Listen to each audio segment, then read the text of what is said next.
warahmatullahi wabarakatuh. Waalaikumsalam warahmatullahi wabarakatuh. Teman-teman, pada malam hari ini saya bersama kru bertemu dengan Romo Edi Ronggo. Bagaimana kabarnya Romo? Ayu, alhamdulillah baik, sehat. Iya. Romo, ini saya minta itu Romo, penjelasan dari sastra Bedati Romo. Kalimat Bagaimana Romo itu? Wedaran tentang sastra Bedati. Nggih. Sastra itu sastra itu kalimat, nggih. Kalimat. Adapun sastra itu kalimat, bisa diartikan bahasa, nggih, bahasa. Nah, pedati itu gerobak yang ditarik kerbau atau sapi. Nah, ini merupakan perwujudan daripada wadah. Jadi wadah atau wadak itu bisa diibaratkan tubuh, badan atau jasad. Maka bila sastra Pedati itu dimaknai dengan bahasa tubuh, maka ada kalimat dalam tembang si pengung orang legewo sang soyardo deniro cacari wis. Nah niku nandara-ndara ngendukur guneme ora kaprah. Terus pungkasannya si wasis waskita ngalah ngelingi marang si pinging. Nah, si wasis adalah orang si pandai diam. Nah, ketika ada orang yang terlalu banyak bicara, terlalu banyak menguraikan, maka bahasa tubuh yang bicara. Dia dengan senyum, dengan bagaimana memberi kemantapan lawan bicaranya, momong. Nah, jadi si wasis waskita ngalah ngelingi marang si pinging. Artinya si wasis itu berdiam diri,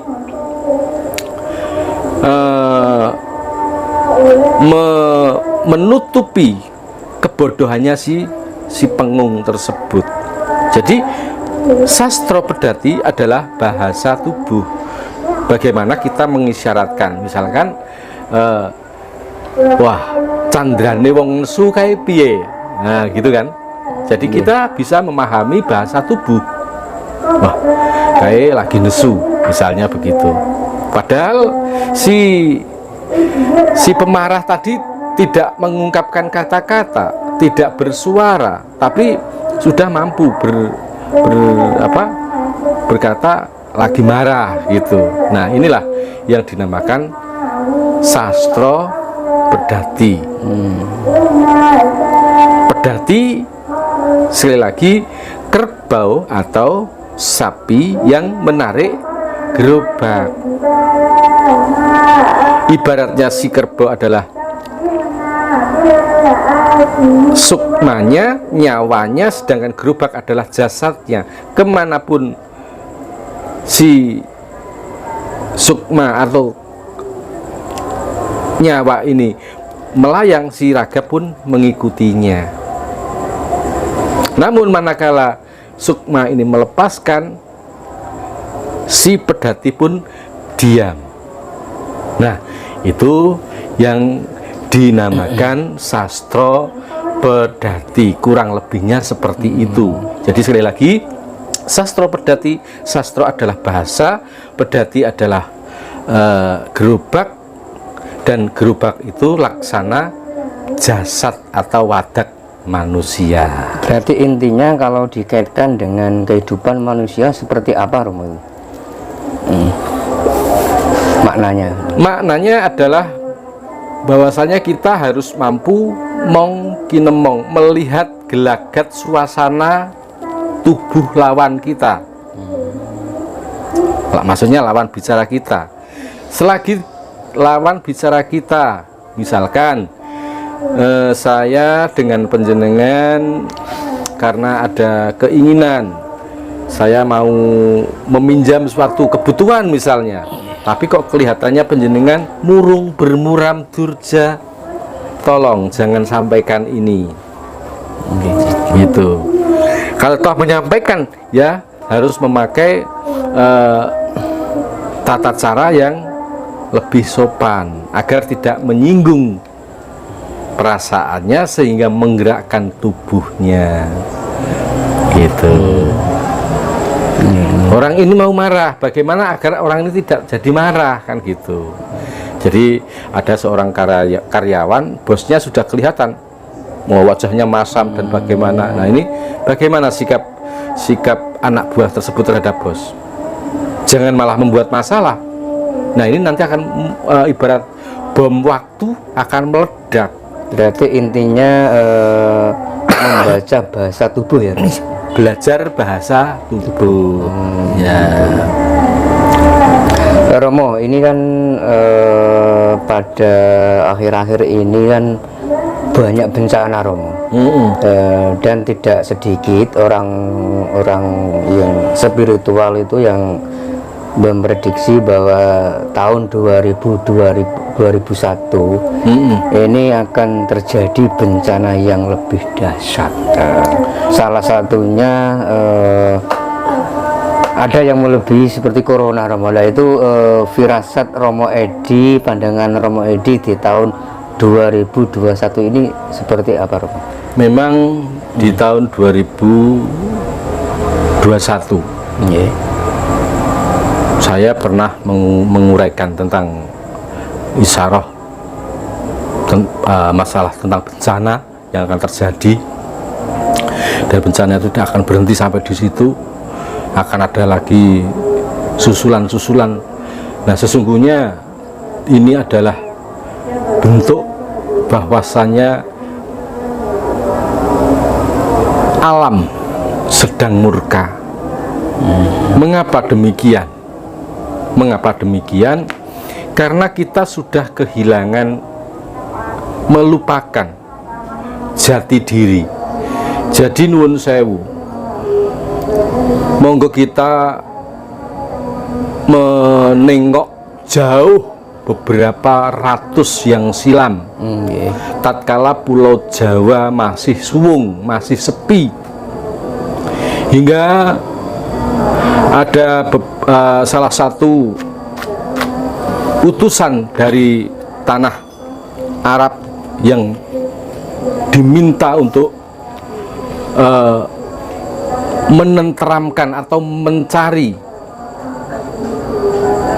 pulau yang tentram dan damai. Namun ternyata, dan menurut isyarah yang diterima, tempat itu tidak lain adalah Pulau Jawud atau Pulau Jawa. Nah, tapi Pulau Jawa itu dihuni oleh banyak bangsa-bangsa makhluk astral, titah dari Allah yang terbuat dari api. Ini banyak mendominasi wilayah pulau tersebut. Maka dibuatlah tumbal untuk menumbali Pulau Jawa tersebut, sampai Pulau Jawa ini menjadi tentram, damai, loh jinawi. Meskipun berbagai tempaan, berbagai peristiwa yang terjadi itu kan urusan negara, sudah pasti dalam pemerintahan, baik dari zaman kerajaan manapun hingga negara manapun, pergeseran politik itu ada. Tapi masyarakat tidak semuanya terkena imbasnya. Jadi masyarakat tetap hidup sesuai dengan khitahnya masing-masing. Mengapa pada saat itu seperti itu? Karena orang-orang masih percaya dengan adanya danyangan atau leluhur yang menunggu salah satu tempat. Ya, kita ini percaya tidak percaya, kita hidup dalam dua alam. Ada alam manusia dan juga alam makhluk astral. Makhluk astral punya tempat sendiri, dan makhluk astral tidak pernah meminta apa-apa, tidak akan pernah mengganggu manusia apabila dia juga ya setidaknya diopeni, bukan disembah, diopeni. Bagaimana cara ngopeninya? Ya membersihkan tempatnya, ikut nyadran, selamatan. Lu Jawa kan keselamatan, Mas. Sing kerep kan selamatan, meminta agar manusia itu, anak cucu Adam ini senantiasa diberkahi dan diberikan keselamatan. Tapi kan nggak ada. Kalau kita selamatan di salah satu tempat yang mungkin makam, katakan begitu, kita dianggap musyrik, sehingga banyak orang yang malu melakukan itu. Malu ngakoni nek iku tinggalane utawa warisane Mbah Buyut. Padahal itu penting.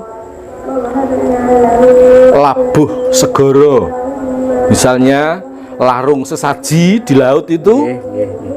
Nah, kalau orang Jawa mengatakan sedekah bumi, nah ini bukan kok menyembah bumi, sebagai wujud terima kasih anak cucu Adam kepada Allah Subhanahu wa Ta'ala yang telah menciptakan kita manusia dari bumi suci, air suci, angin suci, dan juga api suci. Nah, terima kasih kita itu diwujudkan dengan sedekah. Sedekah bukankah diajarkan oleh orang-orang Islam pendahulu kita? Sedekah ini apa toh? Memberi kepada orang yang kekurangan. Nah, di saat itulah kita bersedekah, tapi memang tempatnya ya seperti ya di tempat yang dianggap ingin, dengan harapan agar mereka tuh tahu tempat ini jangan diusik gitu loh. Sekarang kan tidak, itu dianggap musyrik. Laut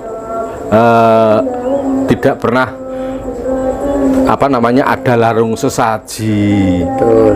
Sedangkan ikannya diambil setiap hari, tidak pernah nandur loh. Tapi nggak pernah larung sesaji. Nah, laut itu juga ada yang menunggu, itu merasa dia memiliki perasaan juga sama seperti manusia. Saya rasa rumangsa duwe tapi dijupui ora ana imbal balike, nesu itu. Makanya sampai terjadi rob atau banjir laut yang disebut tsunami dan lain sebagainya. Bahkan tidak sedikit kapal nelayan, kapal-kapal lain yang menjadi korban karena keegoisan kita sebagai manusia, sehingga yang tidak berdosa ikut larut dalam musibahnya. Ya, segala musibah itu jika dikembalikan itu semua adalah kehendak Allah, entek. Karena kalimat kalau sudah kun fayakun, apa yang terjadi terjadilah, entek, nggak usah dibahas lagi. Gitu. Tapi manusia apakah seperti itu? Hanya manut dan manut. Harusnya manusia itu ngulir budi, manusia diberikan akal. Gitu. Maka seperti tadi, kalau dulu-dulunya bumi Jawa ini ditumbali oleh Syekh Subakir, nah dilestarikan oleh anak cucunya, monggo saya mengharapkan, menghimbau kepada anak-anak saya, saudara-saudara saya, ayolah, ayo tetap kita lestarikan apa peninggalan Mbah Buyut kita yang terdahulu tentang labuan sesaji laut, tentang sedekah bumi atau nyadran di tempat-tempat makam leluhur. Tidak musyrik selama panjenengan menjalankan dengan ikhlas.